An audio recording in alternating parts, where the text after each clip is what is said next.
اعوذ باللہ من الشیطان الرجیم بسم اللہ الرحمن الرحیم۔ ہمارے پاس خداوند کریم کی برکت و توفیق سے اور حضرت رسول گرامی اسلام محمد مصطفیٰ صلی اللہ علیہ وآلہ وسلم اور آپ کی پاک اور طاہر آل و اطیب اولاد کی برکت سے یہاں ہمارے پاس آج کچھ ہندو برادری کے احباب دین اسلام کو اور وہ بھی دین اسلام کی شیعی تفسیر مذہب حقہ شیعہ خیر البریہ کو قبول کرنے کے لیے یہاں آئے ہیں۔ ہم ان برادران کو مبارکباد پیش کرتے ہیں کہ اللہ نے ان کو اپنے پسندیدہ دین اسلام اور پھر اسلام کی سچی اور حقیقی اور خالص شکل اور چہرے تشیع کی طرف راغب کیا، ان کو رجحان دیا اور اس کے دائرے میں آنے کی توفیق عطا فرمائی۔ تو دراصل جو وہ پہلی گفتگو تھی کفار کے بارے میں پارٹ 1 میں، اور یہ جو کفار کے بارے میں یہ دوسری گفتگو ہے اس پارٹ 2 میں، یہ ہم نے ان ہندو برادران جو ابھی مسلمان ہونے کو آئے ہیں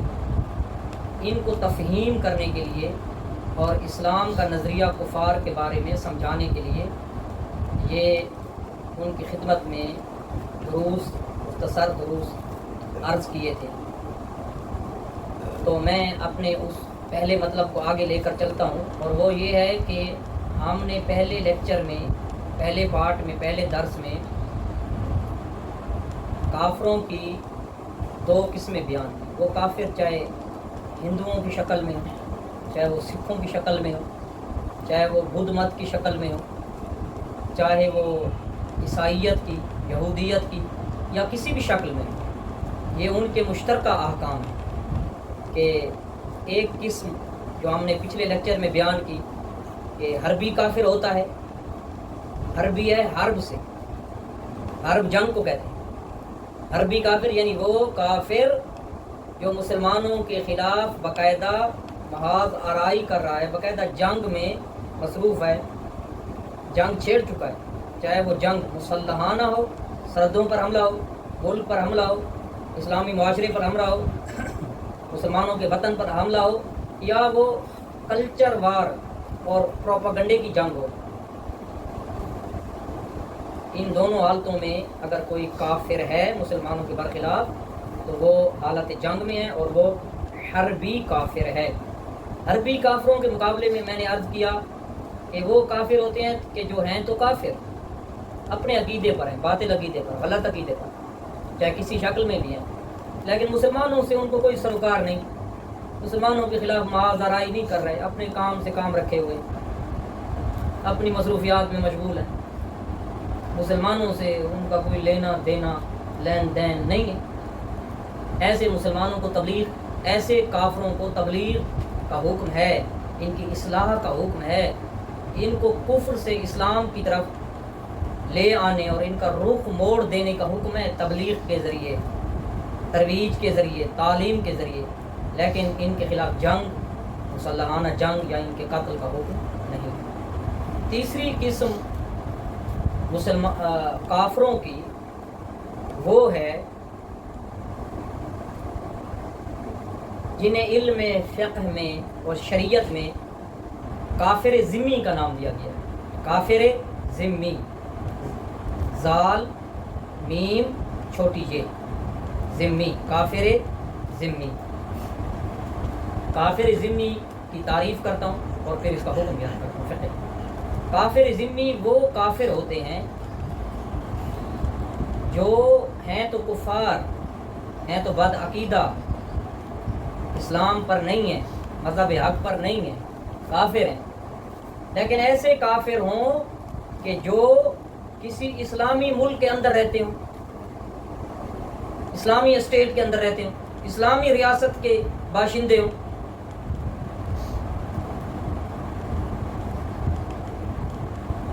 تو یہ لوگ اسلامی حکومت سے یا اسلامی اسٹیٹ، اسلامی ریاست سے یا مسلمان معاشرے سے ایک عہد کرتے ہیں، ایک معاہدہ کرتے ہیں. کس چیز کا معاہدہ اور عہد؟ ذمہ کافر کا حکم بیان ہو رہا ہے، تعریف ہو رہی ہے. کیونکہ یہ مسلمانوں کے معاشرے میں رہ رہے ہیں، مسلمانوں کے ملک میں رہ رہے ہیں کافر، لیکن جس معاشرے میں رہ رہے ہیں وہ معاشرے کے عام لوگ مسلمان ہیں. جیسے پاکستان ہے، پاکستان ایک اسلامی ریاست ہے، مسلمانوں کا ملک ہے. یہاں اکثریت، اغلبیت، بڑی جمعیت 98% مسلمان ہیں. یہ ایک اسلامی معاشرہ ہے، یہ ایک اسلامی ریاست ہے. لیکن اس میں ہندو بھی رہتے ہیں، اس میں عیسائی بھی رہتے ہیں، اس میں بدھ مت بھی رہتے ہیں، سکھ بھی رہتے ہیں، یہودی بھی شاید رہتے ہیں. تو یہ لوگ اگر اسلامی ریاست میں رہیں گے تو ان کو تحفظ کی ضرورت ہے. تو اسلامی ریاست کے ساتھ، اسلامی ملک کے ساتھ یا اسلامی معاشرے کے ساتھ یا مسلمانوں کے ساتھ ان کا ایک ایگریمنٹ ہوتا ہے، ایک معاہدہ ہوتا ہے. وہ یہ ہوتا ہے کہ ہم کافر ہیں، آپ کے ملک میں رہ رہے ہیں، اور اسلام کی طرف سے کسی پر زور زبردستی جبری عقیدہ ٹھونسنا بھی جائز نہیں ہے. صرف آپ ان لوگوں کو تعلیم دے سکتے ہیں، اسلام کی طرف راغب کر سکتے ہیں، متوجہ کر سکتے ہیں، لیکن ان پہ اپنا نظریہ یا اسلام عقیدہ ٹھونس نہیں سکتے. اسلام اس چیز کی اجازت نہیں دیتا، کیونکہ اسلام کہتا ہے کہ جس بندے نے اسلام کو قبول کرنا ہے وہ بھی اپنے شعور، اپنی توجہ اور اپنے اختیار سے اسلام کو قبول کرنا ہے، پھر اسلام اسے دائرہ اسلام میں آنے کی اجازت دیتا ہے. اسلام جبراً کسی پر اپنا عقیدہ، اپنا نظریہ نہیں ٹھونستا. حقیقی اسلام، اہل بیتی اسلام، رسول اللہ کا اسلام، محمدی اسلام، قرآنی اسلام، الہی خدائی اسلام کبھی بھی زور زبردستی نہیں کرتا، جبراً اپنا عقیدہ کسی کافر پہ ٹھونستا نہیں ہے. ہاں، الہی اسلام، محمدی اسلام، اہل البیتی اسلام، علوی اسلام، حسینی اسلام، شیعی اسلام، یہ مسلمانوں کو یہ حکم دیتا ہے کہ یہ کافروں کو تبلیغ کریں، کافروں کو اپنا نظریہ سمجھائیں، کافروں کو اپنی لاجک ان کے شعور میں وارد کریں، اور سمجھا کر ان کے شعور میں اسلام کا شعور ان کے اندر پیدا کر کے ان کو اسلام کی طرف راغب کر سکتے ہیں تعلیم کے ذریعے. یہ ہے حقیقی نظریہ، اسلام کی ترویج اور اسلام کی تبلیغ کا. یہ محمدی نظریہ ہے، یہ قرآنی نظریہ ہے، یہ اہل البیتی نظریہ ہے، یہ حسینی اور علوی نظریہ ہے اسلام کا، یہ حقیقی اسلام. تو اس میں یہ ہوتا ہے کہ پھر جو ذمہ کافر ہوتا ہے اس کے ساتھ اسلامی ریاست یا اسلامی ملک ایک ایگریمنٹ کرتا ہے، ایک معاہدہ کرتا ہے کہ آپ کو ہم تحفظ دیں گے، لیکن تحفظ کے بدلے آپ کو ایک کام کرنا ہوگا. کیا کام کرنا ہوگا؟ اور وہ وعدہ دے گا، کافر وعدہ دے گا، اس کا پابند ہوگا کافر، چاہے وہ ہندو کافر ہو، سکھ کافر ہو، عیسائی ہو یا یہودی یا جو بھی کافر ہو، بدھ مت، وہ ایک وعدہ دے گا اور وعدے کو نبھائے گا آخر عمر تک. اگر اسلامی اسٹیٹ میں، اسلامی ریاست میں، اسلامی معاشرے میں وہ امن چاہتا ہے، رہنا چاہتا ہے، تحفظ کے ساتھ زندگی بسر کرنا چاہتا ہے، تو وہ یہ وعدہ یہ دے گا کہ ایک تو وہ اسلامی معاشرے میں رہے گا اور اسلامی معاشرے کے جو عمومی قوانین ہیں جو معاشرے میں رائج ہیں ان کا لحاظ کرے گا، ان کا پاس رکھے گا، اور اسلامی قوانین کی برملا کھلے عام مخالفتی کرے گا. ہاں، اپنے گھر میں بے شک وہ اپنے مذہب کے مطابق رہے، اپنی عبادت خانے میں عبادت بھی اپنے طریقے سے کرے، لیکن معاشرے میں، گلی کوچے میں، باہر نکل کے بازار میں وہ کوئی ایسا کام نہیں کرے گا جس سے اسلامی معاشرے کے طرز عمل اور اسلامی معاشرے کے معمول اور اسلامی معاشرے کے نظام زندگی کو نقصان پہنچے، یا اسلامی معاشرے کے جو اقدار ہیں یا اسلامی معاشرے کے جو قوانین ہیں ایسا کام نہیں کر سکتا جس سے وہ قوانین یا اقدار روندے جائیں، پائمال ہوں. اس چیز تک وہ ایگریمنٹ دے گا، اس چیز کا پابند ہوگا وہ اسلامی معاشرے میں. ایک دوسرا، وہ باقاعدہ سالانہ جو فقہی کتابوں میں اس کی تفصیل لکھی ہوئی ہے، اسلامی معاشرے کو، اسلامی اسٹیٹ کو ٹیکس دے گا جسے کہا گیا جزیہ. جزیہ کن کافروں کے لیے ہوتا ہے؟ ذمہ کافروں کے، جو ہیں تو کافر اور اپنے مذہب پہ اور اپنے عقیدے پہ رہ سکتے ہیں، لیکن اسلامی اسٹیٹ میں جو رہ رہے ہیں، اسلامی معاشرے میں رہ رہے ہیں، تو ایک تو وہ جزیہ دیں گے. البتہ آج مسلمان ممالک میں اکثر کافروں سے عموماً جزیہ نہیں لیا جاتا، لیکن اس چیز کا پابند کیا جاتا ہے ان کو کہ وہ اسلامی قوانین، اسلامی اقدار، اسلامی ویلیوز کا لحاظ کریں گے، ان کا پاس رکھیں گے، اور اسلامی ریاست میں رہ کے، اسلامی معاشرے میں رہ کے ان کو حق نہیں پہنچتا کہ وہ اسلامی اقدار، اسلامی قوانین کو توڑیں یا ان کو پائمال کریں یا ان کی بے حرمتی کریں. ٹھیک ہے، تو ان کو کہا جاتا ہے کافر ذمی، اور یہ مسلمانوں کے تحفظ میں ہوتے ہیں، یہ مسلمانوں کے سہارے پہ زندگی بسر کرتے ہیں، اور اسلام ان کو تحفظ دیتا ہے، اسلام ان کو سہارا دیتا ہے، اسلام ان کو سنبھالتا ہے. لیکن اسلام یہ تقاضا کرتا ہے کہ ایک آپ اسلامی معاشرے میں رہائش اور اسلامی معاشرے میں قیام اور اقامت کی صورت میں اسلامی معاشرے کے اقدار، قوانین اور طرز زندگی کا لحاظ کریں گے، اس کا پاس رکھیں گے، اس کو پائمال نہیں کریں گے، اس کی بے حرمتی نہیں کریں گے. ایک اور دوسرا یہ ہے کہ آپ اسلامی ریاست کو باقاعدہ جزیہ دیں گے، ٹیکس دیں گے. اگر کوئی کافر اسلامی ریاست کے اندر رہ کر یہ دونوں ایگریمنٹ کر لے، معاہدہ کر لے اور اس کی پابندی کرے، تو اسلام فرماتا ہے کہ اسلامی ریاست اسلامی معاشرے پر واجب ہے کہ ایسے کافر کے مال کی بھی حفاظت کرے، ایسے کافر کی جان کی بھی حفاظت کرے، اور ایسے کافر کی عزت، آبرو اور ناموس کی بھی حفاظت کرے گا. پھر مسلمانوں کو یا اسلامی ریاست کو ایسے کافر کے ساتھ جنگ کرنے کا حکم نہیں ہے، ایسے کافر کے مال کو غارت کرنے کا، لوٹنے کا حکم نہیں ہے، ایسے کافر کی بے آبروئی کرنے کا حکم نہیں ہے، ایسے کافر کی ناموس کو برباد کرنے کا حکم نہیں ہے، ایسے کافر کو خطرے میں ڈالنے کا حکم نہیں ہے.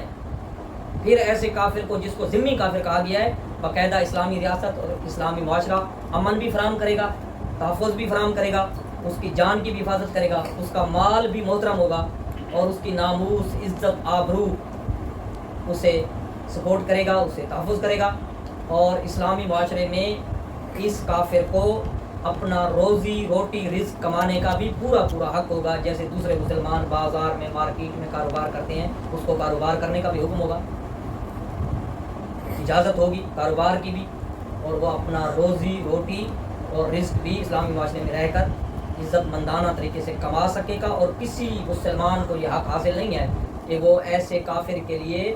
مزاحم ہو، یا اس کے لیے مشکل کھڑی کرے، یا اسے تنگ کرے، یا اسے زیادتی کرے. اگر کوئی مسلمان کوئی ایسا مورد انجام دیتا ہے ایسے کافر کے بارے میں، وہ مسلمان گناہ گار ہے، وہ مسلمان اللہ کی بارگاہ میں جواب دہ ہے، وہ مسلمان قرآن و سنت کا مخالف اور منکر ہے. تو اسلام حقیقی، اسلام شرعی، اسلام قرآنی، اسلام ناب محمدی جو ہے، وہ ہر چیز کے قوانین، ہر چیز کے اقدار، ہر چیز کے ضابطے بیان فرماتا ہے. تو اس لیے قرآن کریم میں اللہ نے اور رسول اللہ نے اپنی حدیثوں میں اور اہل البیت نے اپنے فرمان اور اپنی سیرت میں کفار کے احکام کو بھی بیان کیا ہے، اور کفار اور کافروں کے ساتھ پورے ضابطے بیان فرمائے، قوانین بیان فرمائے. اور ہمارے علم فقہ میں جہاد کے چیپٹر اور جہاد کے باب میں جہاں فقہی احکام بیان ہوئے جہاد کے، وہاں کافروں کے پورے حقوق بھی بیان ہوئے، کافروں کے سارے قواعد ضابطے بیان ہوئے، اور وہیں پر بتایا گیا ہے کہ حربی کافر کسے کہتے ہیں، ٹھیک ہے، اور پرامن غیر حربی کافر کسے کہتے ہیں، اور ذمی کافر کسے کہتے ہیں. اور کافروں کے ان 3 علیحدہ کیٹیگریز، اور ان 3 علیحدہ گروہوں، اور ان 3 علیحدہ ان شکلوں کے فقہی احکام اور شرعی احکام کیا ہیں. البتہ یہاں میں نے اس درس اور لیکچر میں یہ پورا جو باب ہے فقہ کا، اس کا مختصر خلاصہ، اس کا نچوڑ جو ہے، اس کا مغز جو ہے، لب لباب، اور اس کا قلب جو ہے، وہ آپ کی خدمت میں بیان کر دیا ہے. اللہم صلی علی محمد و آل محمد، اللہم صلی علی محمد و آل محمد، والسلام علی رسول اللہ و علی آل رسول اللہ و علی جمیع عباد اللہ الصالحین. اللہم صلی علی محمد و آل محمد.